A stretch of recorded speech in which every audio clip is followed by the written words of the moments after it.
And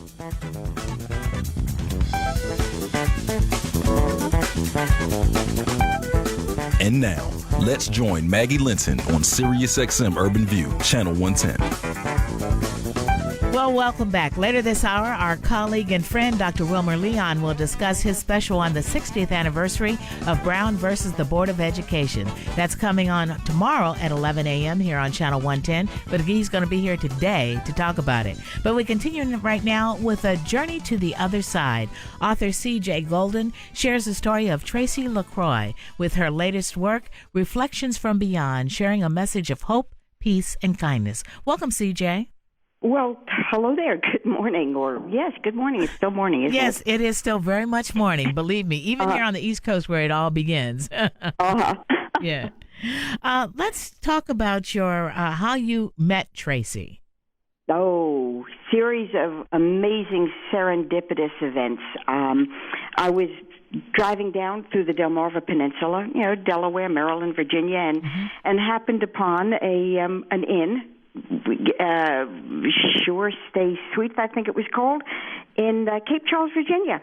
Walked in, met the innkeeper, whose name was Tracy LaCroix, and he's a very gregarious type guy and easy to talk to and easy to talk with. And he mentioned to me that he too came from up north, and he was in New Hampshire and then in Springfield, Massachusetts, where, by the way, a year before I met him, he had died. That kind of sucked the air out of the room. Yeah. I'm standing there talking to him, and he said, I had died. His heart had stopped for an hour and a half. He was at Bay State Medical Center. Doctors don't really understand why they continued, except that they felt compelled to continue pushing and pumping and doing everything they could to get his heart started. And when, an hour and a half later, Tracy came to, he had no brain damage, which was quite amazing. And he had and explained that he had a near-death experience. I know of these. I've heard of near-death experiences. Many of us have. They're coming to the forefront in the mainstream now, but this was the first gentleman I had met who was willing and ready and anxious and eager to share his experience with me, particularly when he discovered that I live in Newtown, Connecticut. And he said he learned so much about the beauty of heaven and the peace of heaven and living here on earth in this realm until we get to heaven. And he implored me to bring his story and message to my neighbors and friends here in Newtown. We were still reeling from the events of December 14th, the tragedy at the Sandy Hook School.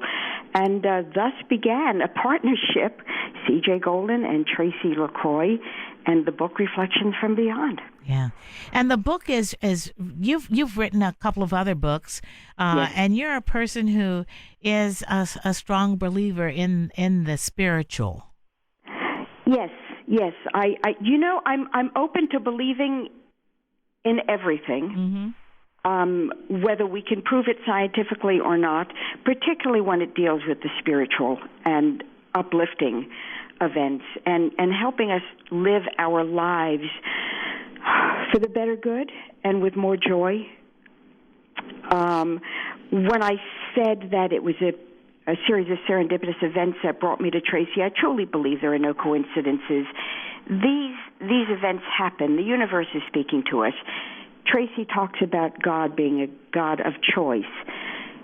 But it's up to us to do the best we can with what we are given. And it's not always good stuff. Yeah. It's not always good stuff, but there's a strong belief that as you go through with Tracy's story, you begin a little bit about what he was doing even before he had the heart attack and kind of what brought it on. He was just this regular guy, He was just a big corporate type person and doing real well, but as a kid, rather wild. He considered himself not a good person, which is not at all true. He's a very good, kind, loving, caring person. He made some poor choices in life. What's interesting is that he had been guided. He was guided the day that he was in a car with some of his friends and they crashed. The car burst into flames. They were on a quiet empty stretch of road, other than the fact that where they had crashed were 4 houses, and because of that, people saw what had happened, came, grabbed Tracy. He could not get out of the car himself, pulled him out of the car just before the car exploded. But he didn't notice that was maybe something from somewhere helping him. He had booked a flight from Boston to L.A., ordinarily went out of Manchester instead of Boston for that flight that he took so often.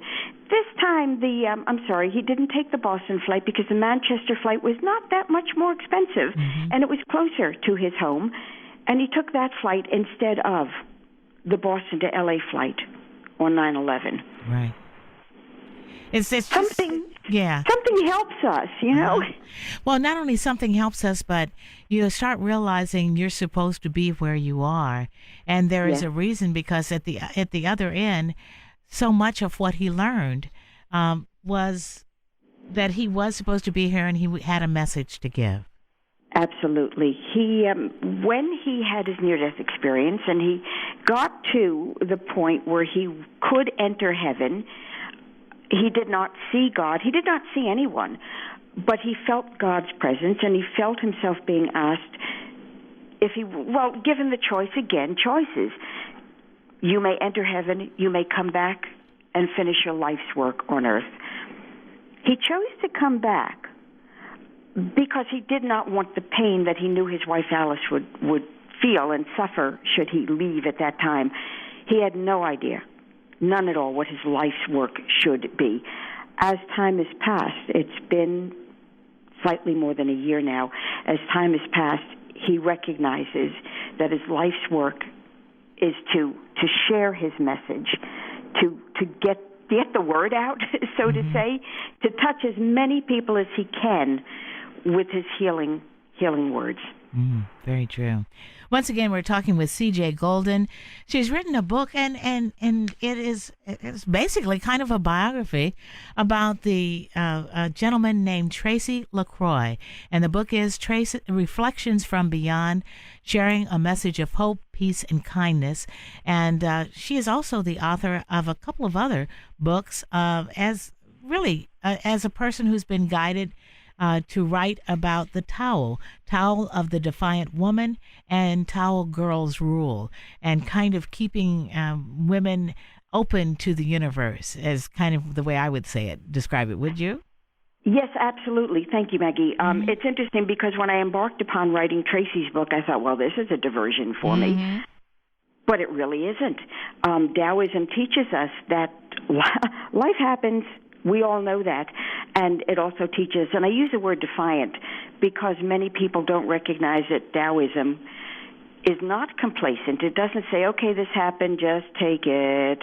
The truck is coming, you're lying on the road, the truck is coming, just lie there and say, oh, the truck is coming. Taoism says, okay, now what do you do about it?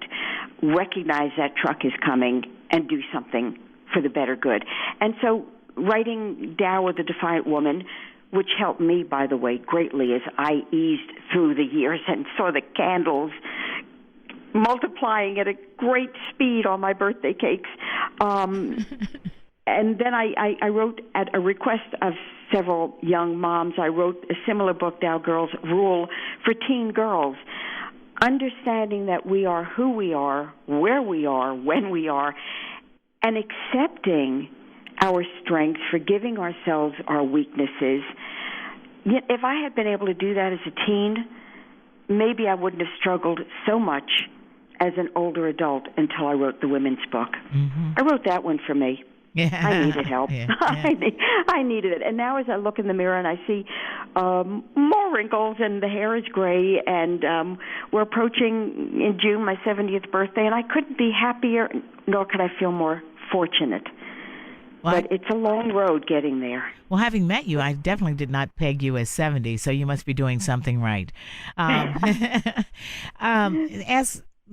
As we look at it, I want to go back to Tracy's story, though, because even how he met his wife Alice was just kind of happenstance. Way cool. Way cool. He was he would go to Applebee's. I don't remember. Applebee's. Thank you. You read the book more recently than I did, you see, so I'll turn to you for help. Yeah. He was at Applebee's. He would see this very lovely woman, and I will tell you, he is right. She just exudes goodness. She is just gorgeous from the inside out and outside. She would sit at the bar area at Applebee's with her daughter, who I also met, who's a sweetheart, and he would look at her, and there was a goodness about her. She seemed to have something that he needed, that he was reaching for, some goodness, some healing power, something that he lacked in his life. And one day, and he would look at her and wouldn't approach her, and one day it was raining. He had his motorcycle parked outside, and she came and to him and said, "If that's your motorcycle, you better move it. It's going to get wet." And I believe that was their first verbal communication. Shortly thereafter, now at this point, now he's sitting at the bar, but several seats away, Alice got up, went to the ladies' room. Her daughter and the bartender moved Alice's belongings to next to Tracy, to where he was sitting. This was meant to be. At the end of that evening or afternoon, she handed him a card with her phone number. And, when you meet the right person, you know it, and golly, you better act on it, right? Yeah. Definitely. Because evidently there was another guy at the bar who was at the restaurant who was looking at Alice and had looked at Tracy and said, "How'd you do that? How'd you get her number?" And she handed it to him. That's the way she got it. Yeah. Folks, if anybody'd like to jump in, talk about some serendipitous times in their lives, you're welcome to. It is 866-801-8255. Once again, 866-801-8255. He had talked about another pivotal moment in his life, Tracy did, talking about being put in jail for a crime he did not commit. Yes. He had done lots of stuff. Nothing major, no big crimes. But as I had said before, didn't always make the right choices or the smart choices. Now, all of a sudden, he found himself accused of an incident, a crime that he did not do. And he was angry. Boy, I think that angry is not a strong enough word. I can only imagine. He, to this day, I don't know what transpired. I know it was nothing major, but there he was in jail, fuming, but he found himself with younger guys, other young guys, and all of a sudden he started to, reach out for something and started to understand what it was that was missing in his life. He asked for a Bible. Now, he had a strict Catholic upbringing, but never really bought into it. And he lean towards Buddhism. He checked it all out, trying to find this piece that was missing in his life. Asked for a Bible. A Bible was delivered to him, and he found himself, I can't use the word transformed, but he found himself understanding, feeling more free, feeling more loved, perhaps. There was a change that came over him. He started, in his words, ministering to the younger guys that were in jail with him. By the time he was released and everybody said, "Oops, we made a mistake," he recognized this had been a very pivotal moment for him in his life, a very pivotal piece in his life that started turning him around. And it's a great story. Right, exactly. It definitely was. Once again, we're talking with author C.J. Golden. Her beautifully written book is Reflections from Beyond, sharing a message of hope, peace, and kindness. It's just kind of a walk through Tracy LaCroix's life, and by just opening it up, people learn a lot, not just about him, but also the journey that he was on that really had a lot of saving grace all throughout, but he wasn't necessarily paying attention, so I guess he had to do that one real knockdown and wake-up call. I want to talk about where $1 from each of your books is also going to go to help the healing that's going on in the Newtown area, too. Talk about that. Yes, when I met Tracy, as I said, after I started breathing again when he said, and then I died, I sat down, I interviewed him. I called a friend of mine who is an editor. She's dynamite. And I called and said, Adria, will you edit my book if I write this guy's book? And she said, yes, of course. And then we both said, this has got to do some greater good. There can't be greater good than getting Tracy's message out, but there had to be another component. And I came home and I recognized Healing Hearts Foundation, the Healing Hearts Center for Grieving Children and Families, which is a part of regional hospice here in Connecticut. Healing Hearts has done so much to help all of us during the time right after the Sandy Hook tragedy, continuing as they work with children, adults, grandparents, and they continue their work with everyone, not only Newtown, in helping us all to heal as we experience a great loss. It was as they say, a no-brainer for me and for Tracy to understand that a portion of the proceeds goes to Healing Hearts to help them continue their work and to help them as they're rebuilding. They have a beautiful facility now, a nice little facility that they're renting. They will have a new section in the new hospice facility in Danbury, Connecticut, which, by the way, will be the first live-in hospice facility in Connecticut. Private rooms. It's a gorgeous organization. It's just beautiful. Yeah, doing lots of good work. We've got a call from Ruben in Texas. Go ahead, Ruben. Thanks for joining us today. Good morning, Maggie. You know I like your show, and I've talked to you before. Thank you. Yes, the last time I called you was about an insurance policy. Oh, okay. That becomes incapacitated. And, of course, I found out it kept itself for 10 years or so, and it finally ended. But let me tell you, this lady is talking about some things. She's talking about some things that happen in life, and I'm a minister. And back in about 96, I'm going to make this quick as I can. About 1996, somewhere along in that area. I was driving down the road. I'm a truck driver also. And in near Sonora, Kentucky. And all of a sudden, I seen something in my psyche of my mind that looked like an explosion. And it was so, what's the word, real or surreal, whatever the word is. I began to cry. And I cried, and I cried, and my brother's a minister also, and I called him the next morning. Early the next morning, I said, God showed me something that made me cry like something like an explosion. And I said, and it appears to be on the East Coast. And I didn't know what it was. And I told the church one day, I was catechizing the offering, and I told the church about what I had seen. It looked like a great explosion. And I said, people were just crying. They were standing to the side, just crying. And I wept, and I prayed to God, please, whatever this I see, don't let it explosion be on the East Coast, because it looked like New York City. And on the day of 9/11, I thought it was 2000 where all the calamity was going to show up. On the day of 2001, 9/11. I woke my wife up early in the morning. I said I had to go to work. She gets up about 5 o'clock. I woke up about 3 something. I said, let's pray. And she said, what's wrong? I said, I don't know. Let's pray.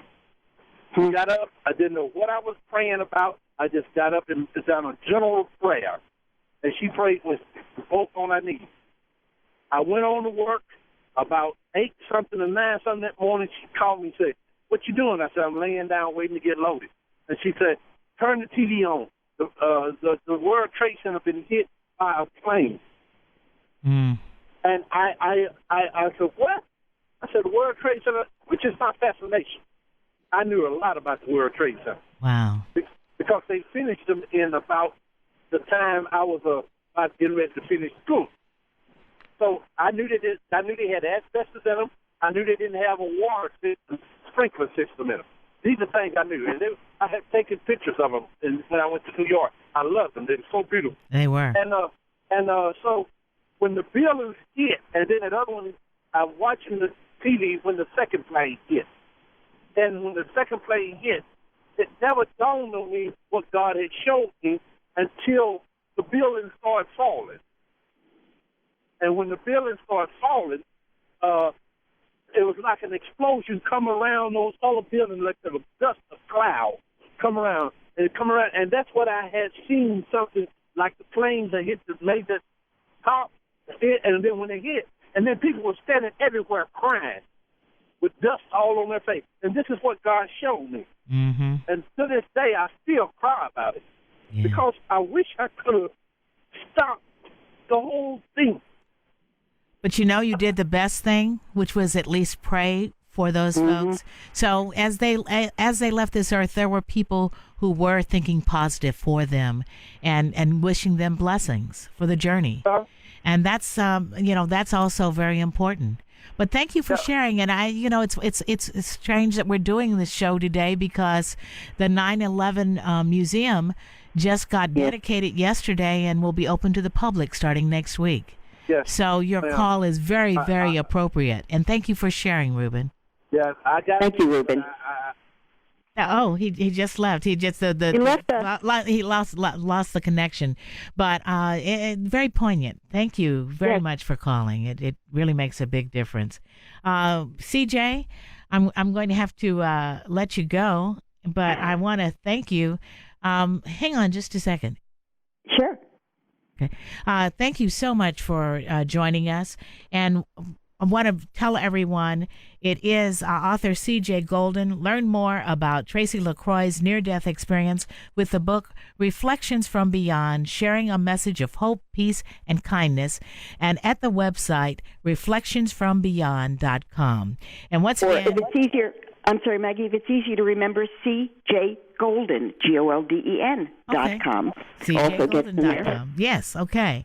And once again, $1 from each book sale goes to the Healing Center, Healing Hearts Center? Healing Hearts for grieving children and families. Okay.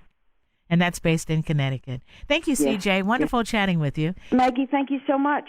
And anything else? I'm going to give you final word. Was there anything else you'd like to say?